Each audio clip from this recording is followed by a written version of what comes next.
Ah, welcome back, you beautiful enigmas, you walking contradictions, you ghosts in their group chats. Welcome back to the ones who thought they disappeared quietly, who thought their exit was silent, who thought nobody would notice when they stopped showing up. Let me tell you something that's going to crack your chest wide open right now, right this second, somewhere in a room you'll never enter, at a table you'll never sit at, in a conversation you'll never hear. Your name is being spoken. Not whispered, spoken, debated, defended, attacked, dissected like you're some kind of unsolved case file that keeps people awake at 3 in the morning scrolling through old messages, trying to find the moment everything shifted. You think you left without a trace, but you left a crater. You think you slipped away unnoticed, but you created a fault line that split their entire social ecosystem down the middle. People are choosing sides about you in real time, and the wildest part is, you're not even there to defend yourself. You're not even asking them to. You're somewhere else entirely, rebuilt, unrecognizable, untouchable, while they're still stuck, arguing about who you were, what you did, why you changed, and whether or not they should have seen it coming. Let's get something clear from the start, because this isn't going to be a soft landing. This is the truth they don't want you to know. The reality they've been hiding behind fake politeness and calculated distance. You have become the most dangerous thing a person can become in a world obsessed with control and predictability. You have become uncontrollable, not chaotic, not reckless, not destructive in the way they want to frame it. No, you've become something far more threatening. You've become someone who doesn't need their validation anymore, someone who doesn't flinch when they remove their approval, someone who walked away from the table and built an entirely different kingdom while they were still passing around the same tired opinions about who deserves a seat.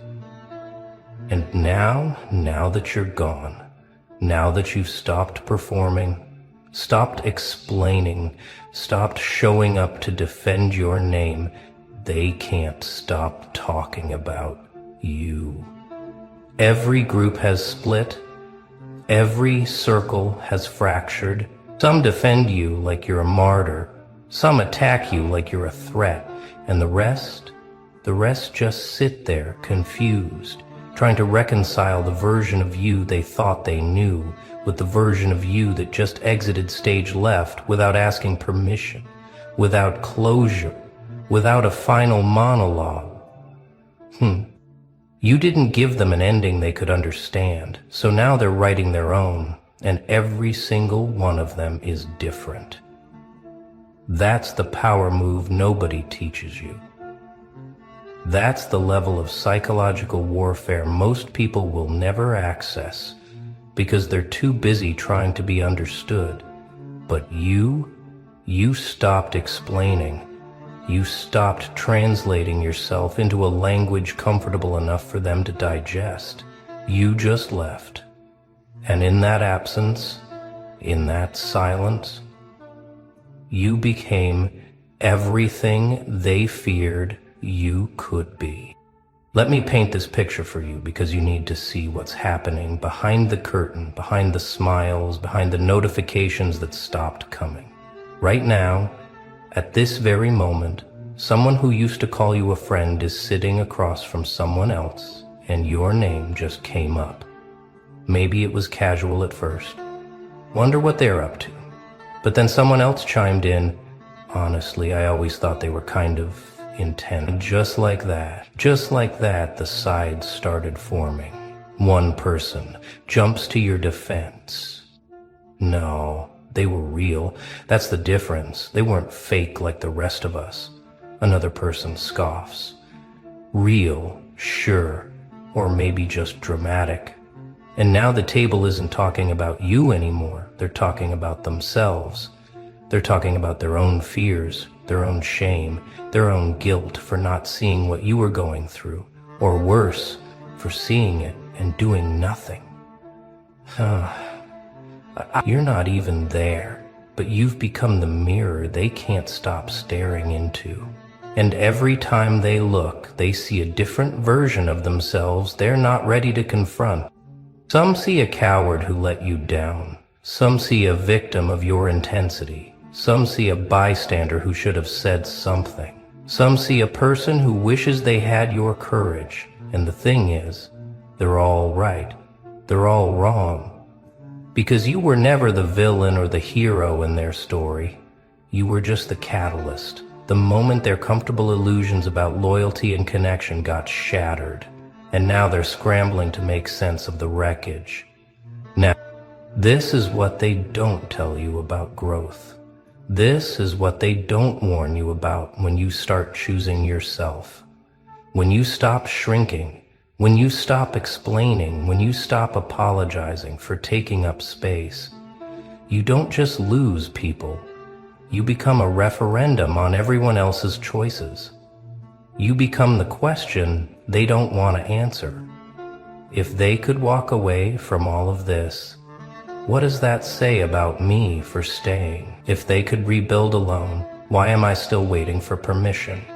If they don't need us anymore, what does that mean about the role I played in their life? These questions eat at people. They fester. They multiply. And because you're not there to provide answers, because you're not there to make them feel better about themselves, they fill in the blanks with projections, with assumptions, with narratives that protect their ego but destroy their peace. Some paint you as the villain because it's easier to hate you than to admit they abandoned you. Some paint you as the victim because it's easier to pity you than to respect the strength it took to leave. And some just go silent because deep down they know the truth. You were right. You were right to leave. You were right to stop explaining. You were right to choose yourself. And that truth haunts them more than any argument ever could. Now, let's talk about what this means.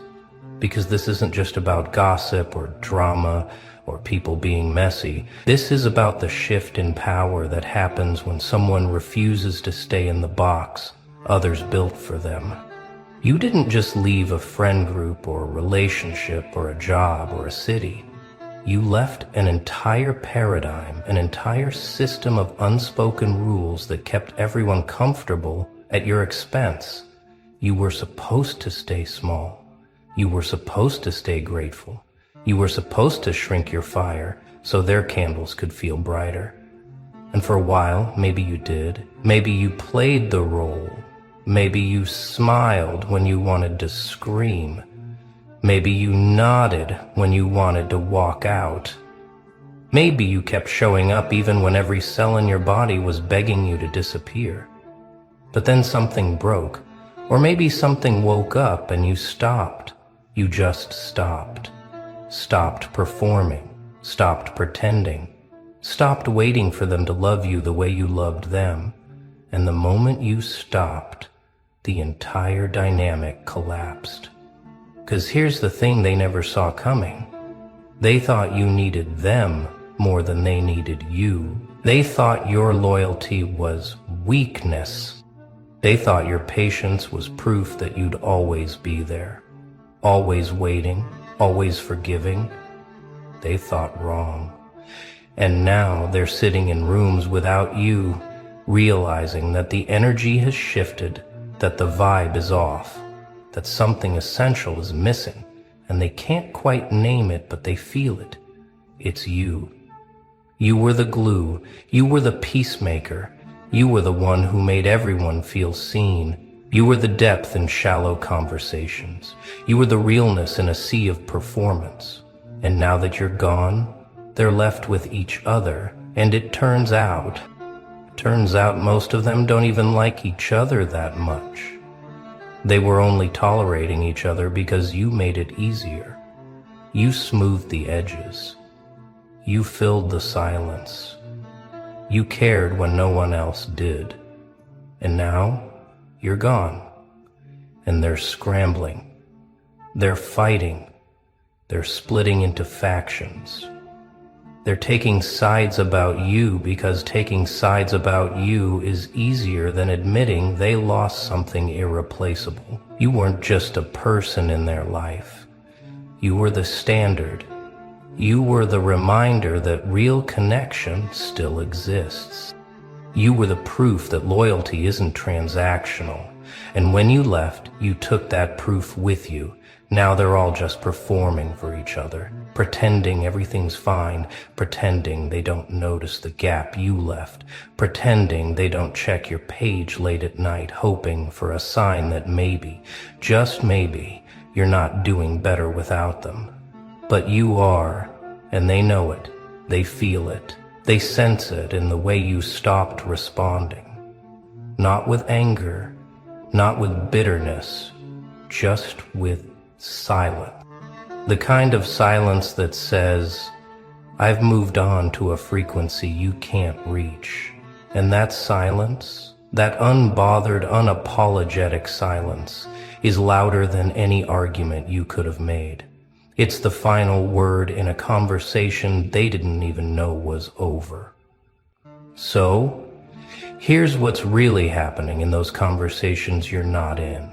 The ones where your name gets brought up and the room gets tense and people shift in their seats. They're not just talking about you. They're negotiating their own guilt. They're trying to figure out how to rewrite history so they come out looking better.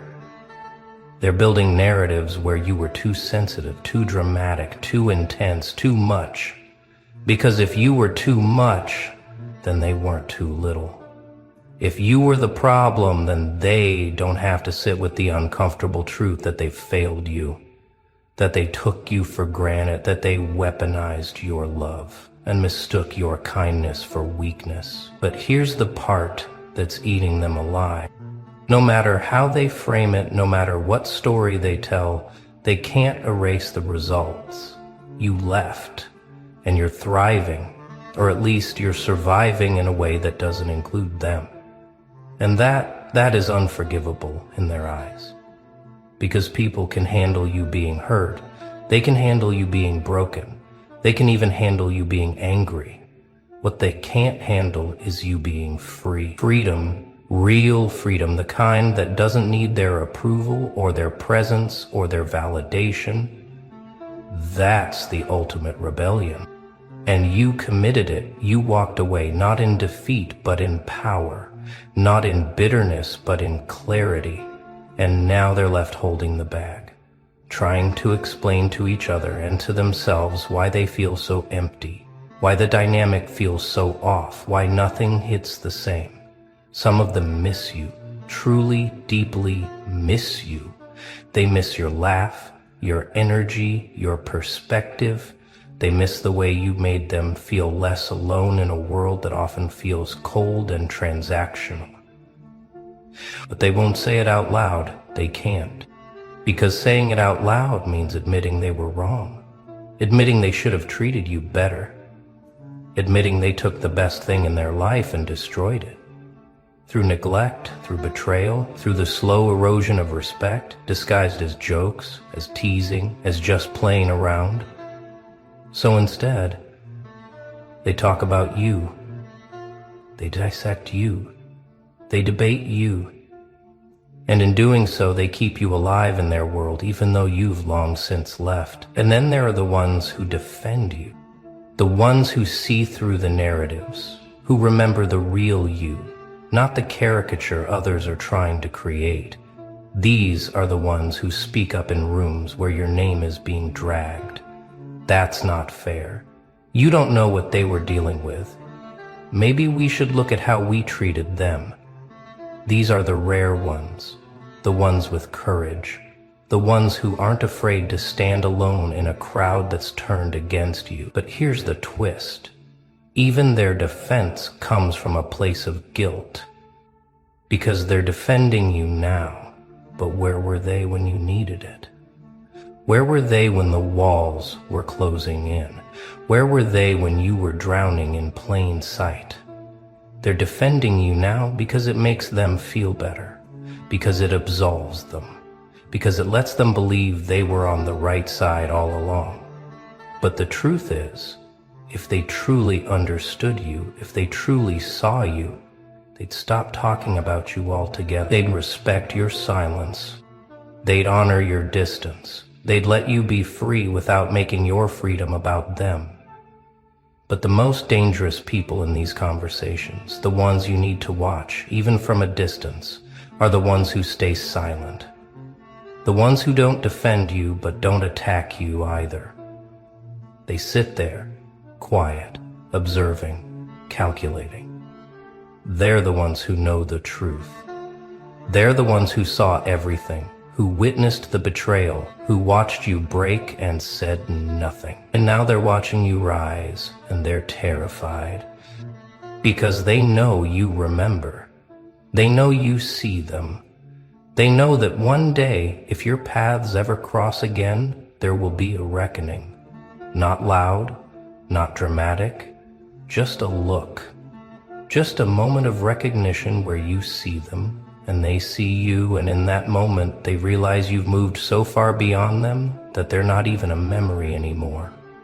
They're just a lesson, a footnote in a chapter you've already closed, and that hurts them more than any confrontation ever could. Because confrontation means they still matter. Silence means they never did. This is the power you've claimed without even realizing it. You're not just living your life, you're living proof that people can survive without the ones who couldn't love them right. You're living proof that walking away doesn't mean you're weak. It means you're done. And done is the scariest word in the human language to people who thought they had you figured out. Because done means no more chances, no more explanations, no more waiting for them to get it. Done means the door is closed, locked, and you've already moved into a house they'll never have the address to. And the thing is, you're not even thinking about them anymore. Not really. Sure, maybe late at night, maybe when a song comes on, maybe when you see something that reminds you of the old days, you feel something. A pang, a whisper of what was. But it's not longing, it's not regret. It's just recognition. Recognition of how far you've come. Recognition of how much you've survived. Recognition that the person they're arguing about in rooms you're not in isn't even you anymore. That person is gone. You've evolved past them. You've shed that skin. You've become something they don't have language for yet, and that's why they can't stop talking about you. Because you're no longer a person to them. You're a phenomenon. You're a question mark that won't resolve. You're the plot twist they didn't see coming. You're the reminder that people change, that people leave, that people stop giving energy to those who only take. You're the ghost that haunts their group chats, their late-night conversations, their moments of silence when they realize something is missing and they can't quite name it, but they feel it. It's you. It's your absence. It's the space you used to fill that no one else can. And they're angry about it. They're confused about it. They're obsessed with it. Because how dare you leave? How dare you thrive? How dare you prove that life goes on, even better, without them? How dare you become the main character in your own story instead of the supporting role in theirs? How dare you choose yourself? How dare you win? Now let's go even deeper, because we're not here to skim the surface. We're here to dig into the marrow of what's really happening when people take sides about you in conversations you're not in. They're not actually talking about you. They're talking about themselves. They're talking about their fears, their regrets, their shame. They're talking about the version of themselves they see reflected in how they treated you. Some see a bully. Some see a coward. Some see a user, some see a ghost, and none of them want to sit with that image, so they project. They create a version of you that justifies their behavior. They were always distant. No, you were tired. They were always dramatic. No, you were in pain. They were always difficult. No, you had boundaries. They changed. No, you woke up. And the real crime, the one they can't forgive, is that you woke up without their permission. You saw through the illusions. You called out the patterns. You stopped playing the game. And when you did, you exposed everyone still playing. You became the uncomfortable truth they'd rather ignore. You became the mirror they'd rather shatter. Because as long as you stayed, as long as you kept showing up, kept trying, kept hoping they'd change, they could believe their behavior was acceptable. They could believe loyalty was optional. They could believe love didn't require effort. But when you left, you took that illusion with you. You proved that there are limits. You proved that people do walk away. You proved that unconditional love from one side is just self-destruction with a pretty name. And now they have to live with that knowledge. They have to live knowing they had something real, something rare, and they destroyed it. Not through one big betrayal, but through 1,000 small cuts, through the jokes that went too far, through the conversations they never had, through the apologies they never gave, through the moments they chose comfort over courage and themselves over you, and now you're gone, and they're stuck with each other. And it turns out, loyalty built on convenience crumbles the moment someone inconvenient shows up. That's why the sides are forming. That's why the arguments are getting heated. Because your absence revealed what was always true. Most of those connections were transactions. Most of that loyalty was performance. Most of that love was conditional on you staying small, staying quiet, staying manageable. And the ones who defend you now, they're not defending you. They're defending their own image. They're defending the narrative that they're good people, that they care, that they would have done something if they'd known. But they did know. Everyone knew. They just didn't care enough to act. And now that you're thriving, now that you're proof that walking away was the right move, they're scrambling to rewrite history. They're scrambling to make themselves the hero in a story where they were at best a bystander and at worst an accomplice. But history doesn't rewrite itself. And you're not interested in revising it with them. You've moved on. You've closed that book. You've started a new chapter in a story they're not part of. And that's the ending they can't accept. So what do you do with this information? What do you do knowing that right now, in rooms you'll never enter, people are debating your character, your choices, your worth? Welcome back, you beautiful catastrophes, you glorious accidents, you walking contradictions, wrapped in skin that feels too tight for what's growing underneath. Yeah, I see you. And more importantly, they see you too, don't they? They've been staring, haven't they? Trying to make sense of what the hell happened to your eyes? Because something shifted, something cracked, something crawled out from behind your pupil. And now, when you look at them, they don't just see a person anymore. They see a warning. They see a frequency that doesn't match this reality anymore.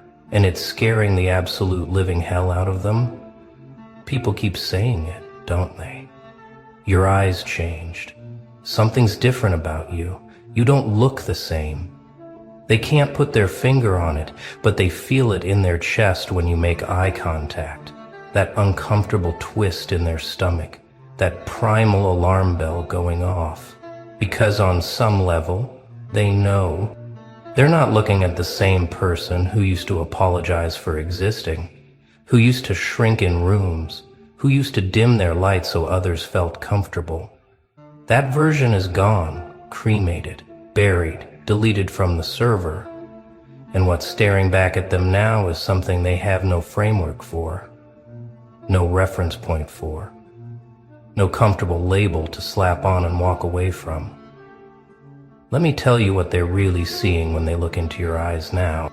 They're seeing someone who stopped asking for permission, someone who stopped waiting for validation, someone who stopped negotiating with people who were never going to respect them anyway.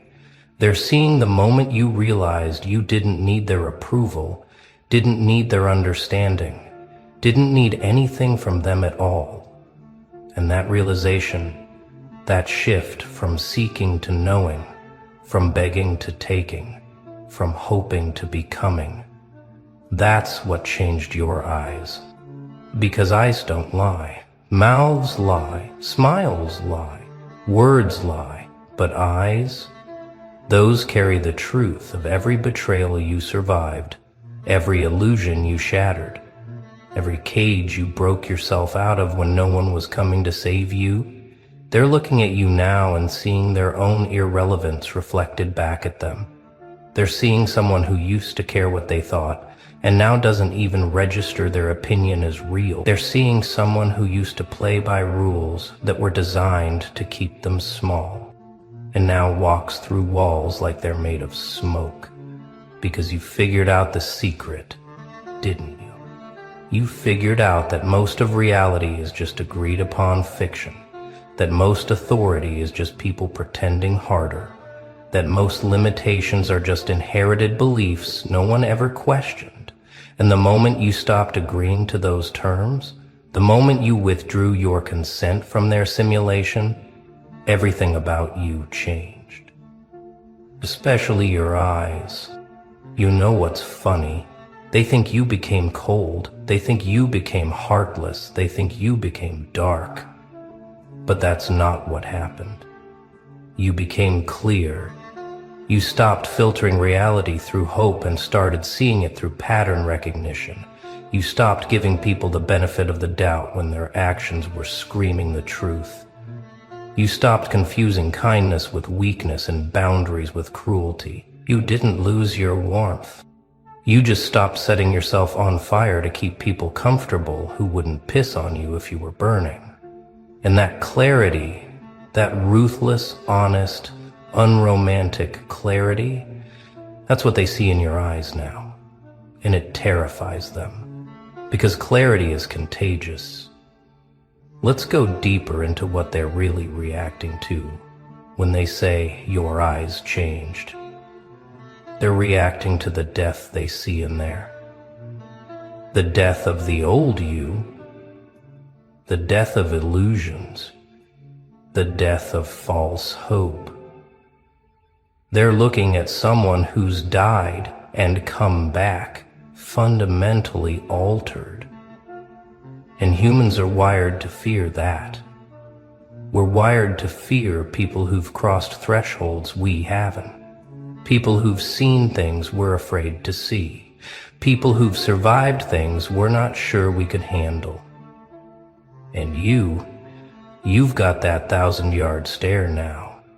Not from war, at least not the kind with guns, but from the kind of war that happens in silence, in your own mind, where you had to fight every demon, every doubt, every programmed limitation, until you came out the other side, unrecognizable even to yourself.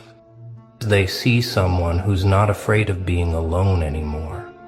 And that's terrifying to people whose entire identity is built on being liked, being accepted, being part of the herd. Because if you're not afraid of solitude, if you're not afraid of being misunderstood, if you're not afraid of walking away from everything familiar, then what leverage do they have over you? What buttons can they push? What guilt can they use? What fear can they weaponize? None. And a person with no buttons to push might as well be a force of nature. Unpredictable, uncontrollable, unmanageable. And that's exactly what you became. A walking example that their social contracts are optional. Their judgments are powerless. Their systems only work on people who agree to play. Here's what's really happening every time someone tells you your eyes changed. What they're actually saying is, I can't manipulate you anymore. I can't predict you anymore. They're saying you used to be manageable and now you're not. You used to seek my approval and now you don't. You used to be part of my world and now you're building your own. And I can see it in your eyes that you're not coming back. And that realization, that permanence, that's what they're struggling with. They keep waiting for the old you to return, for you to apologize for changing, for you to come back to the frequency they understand. But you're not coming back, are you? Because there is no back. There's only forward. And forward looks nothing like where you've been. People are scared of transformation. They're scared of evolution.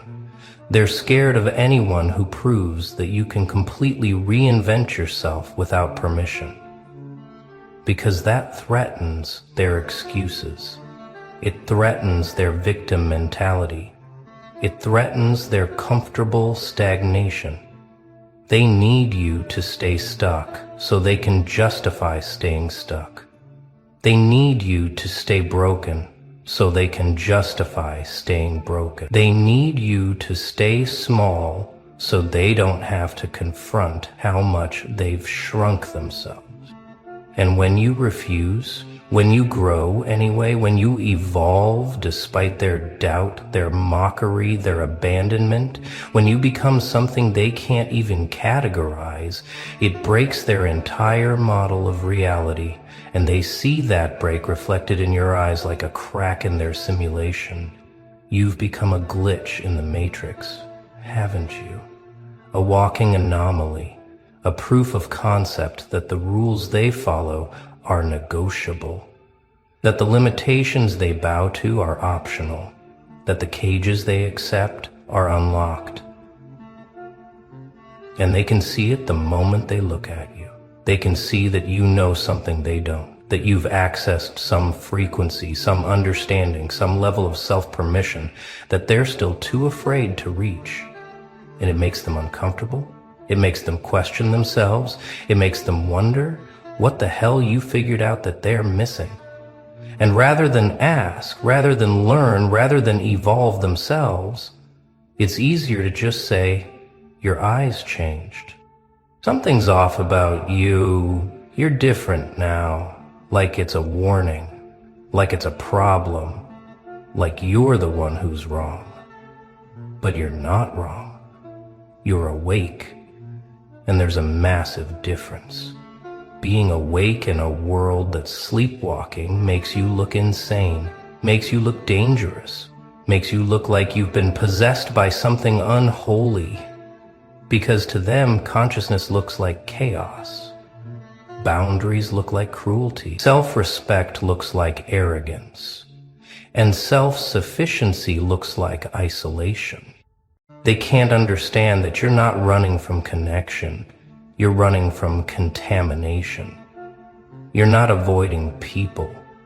You're avoiding energy vampires, identity thieves, soul drainers, people who only loved the version of you that didn't threaten their ego. And now that you've outgrown that role, now that you've stepped into your actual size, your actual power, your actual unbothered, unbreakable, untouchable presence, they don't know what to do with you, except sorry, and wonder what the hell happened. Let me tell you exactly what they see when they look in your eyes now. They see someone who's stopped performing. They see someone who's stopped pretending. They see someone who stopped negotiating with reality and started dictating terms. They see someone who's been to the bottom, who's sat in the dark, who's made peace with the worst-case scenario and came back laughing. They see someone who's not afraid of loss anymore, because you've already lost everything that could be taken, and what's left, what remains, is something forged, something tested, something that can't be broken because it's already been shattered and reassembled, with intention, with rage, with precision, with purpose. And that kind of energy, that kind of presence, doesn't beg, doesn't chase, doesn't explain, doesn't apologize. It just exists. And existence at that frequency is threatening. They say your eyes look empty, but they're wrong. Your eyes aren't empty, they're clear. They say your eyes look cold, but that's not cold, that's calm. They say your eyes look dead, but what they're seeing is the death of your need for them, the death of your attachment to outcomes, the death of your addiction to being understood. And to people who are still drowning in those needs, your freedom looks like death, because they can't imagine what life looks like without chains. They can't fathom what it feels like to stop caring if people get you, to stop needing closure, to stop seeking revenge, because you've become something better than your anger, something sharper than your pain, something that doesn't waste energy on people who aren't worth the breath.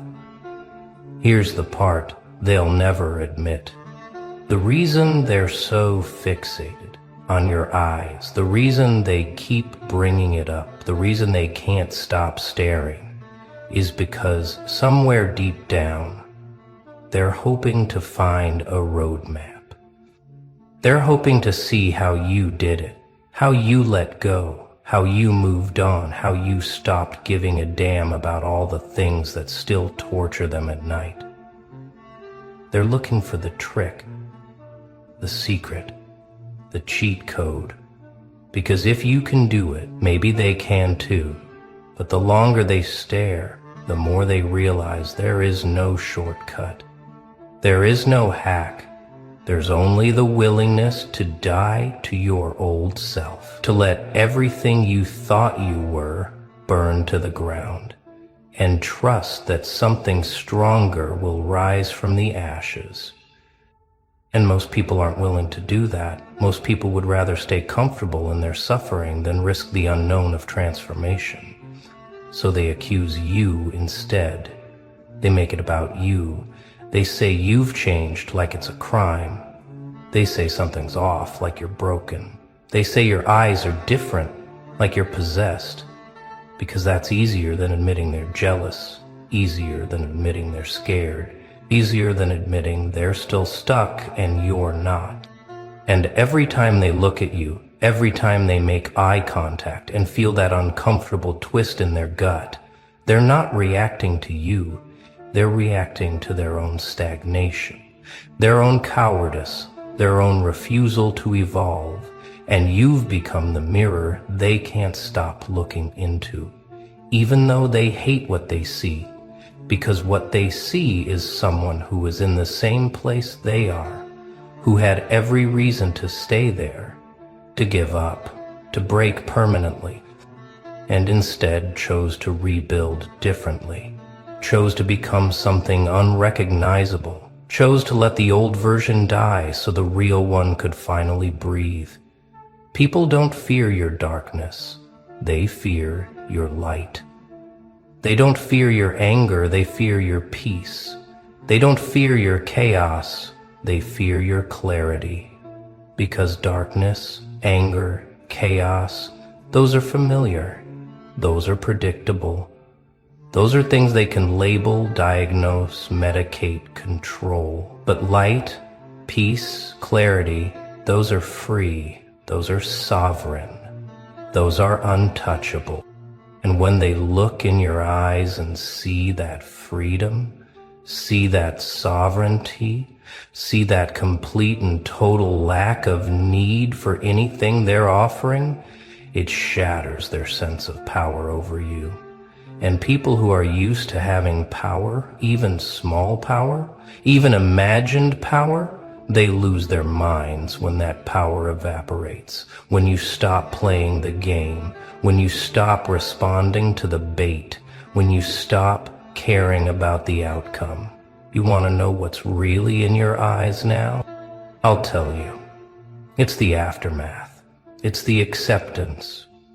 It's the understanding that everything you went through wasn't random, wasn't punishment, wasn't proof that you're cursed. It was calibration. It was training. It was the universe breaking you down to your core components and rebuilding you into something that can't be shaken, can't be gaslit, can't be manipulated, can't be controlled by fear, guilt, shame, or any other low-frequency emotion they used to weaponize against you. The infinite beings breathe in your defeat. You are worthy. You were supposed to be here.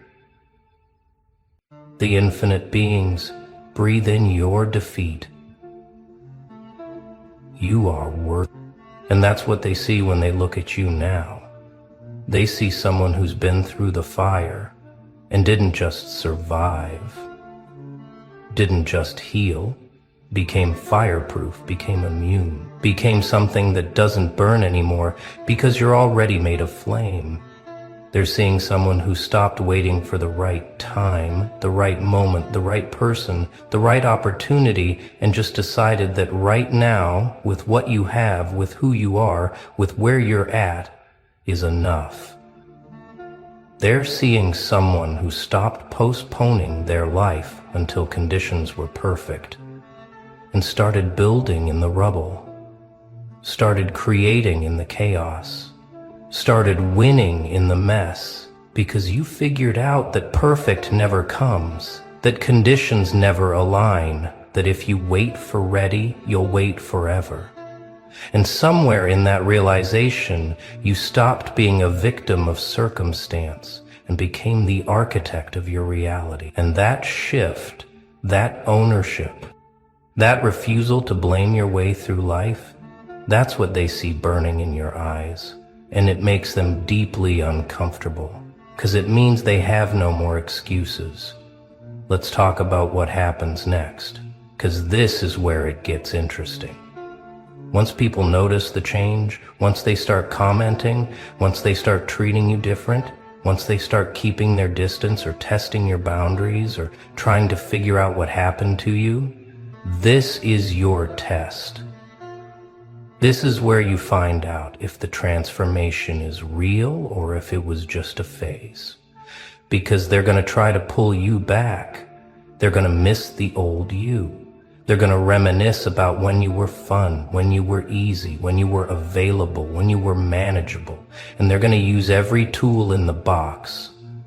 Guilt, nostalgia, gaslighting, love bombing, silent treatment. Whatever works to get you back in that comfortable box where they could predict you, control you, use you. And this is where your eyes need to stay exactly how they are. Unflinching, unbothered, unmoved. Because the moment you soften, the moment you second guess yourself, the moment you wonder if maybe you have changed too much, maybe you're being too harsh, maybe you should give them another chance, that's the moment you lose. Not to them, to yourself. Because going backwards isn't growth, it's regression. And you didn't survive everything you survived to go back to being someone else's emotional support animal, someone else's ego boost, someone else's backup plan. You survived to become the main character in your own story. And main characters don't audition for roles in other people's narratives. They write their own. So when they say your eyes changed, when they say something's different, when they say you're not the same person, you're supposed to evolve, expand, transcend the old version, the safe version, the people-pleasing version. That version had an expiration date, and it expired the moment you decided you were worth more than the crumbs people were willing to give you. The moment you decided your peace was more valuable than their presence. The moment you decided you'd rather be alone and real than surrounded and fake. That was the moment your eyes changed. Because your priorities changed. Your standards changed. Your entire frequency changed. And now you're operating on a level most people can't even perceive, let alone understand. You're playing chess while they're still arguing about checkers. You're building empires while they're fighting over scraps. You're focused on evolution while they're stuck in survival mode. And the gap between where you are and where they are, that gap is what they see in your eyes.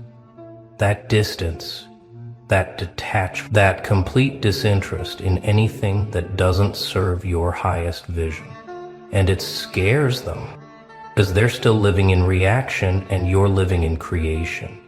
They're still being moved by circumstances and you're moving circumstances. And the power differential is so obvious, so undeniable, that they can't help but comment, can't help but stare, can't help but wonder what the hell happened to you. What happened is simple. You stopped lying. You stopped lying to yourself about who people were. You stopped lying about what you deserved. You stopped lying about what you were capable of. You stopped lying about your own strength, your own resilience, your own capacity to stand alone and thrive. And the moment you started living in truth, the moment you started operating from radical honesty with yourself, about yourself, for yourself, everything about you changed, including and especially your eyes. Because your eyes are the windows to your soul, and your soul just went through a complete renovation, total transformation, a full system reboot. And what's looking out now isn't the scared, uncertain, people-pleasing version. It's the sovereign, certain, self-sufficient version, and that version doesn't blink, doesn't break, doesn't bow to anything or anyone that isn't worthy. So let them talk, let them theorize, let them psychoanalyze, let them create entire group chats dedicated to figuring out what happened to you. Because while they're busy trying to decode your transformation, you're busy living it. You're busy building it. You're busy becoming more of it every single day, and the gap just keeps widening. The distance just keeps growing. The difference just keeps becoming more undeniable. Until one day they'll stop asking what happened to your eyes and start asking how they can get that look too. And maybe you'll tell them. Maybe you won't. Maybe you'll just smile that knowing, unnerving, completely at peace smile and keep walking. Because you don't owe anyone the blueprint to your evolution.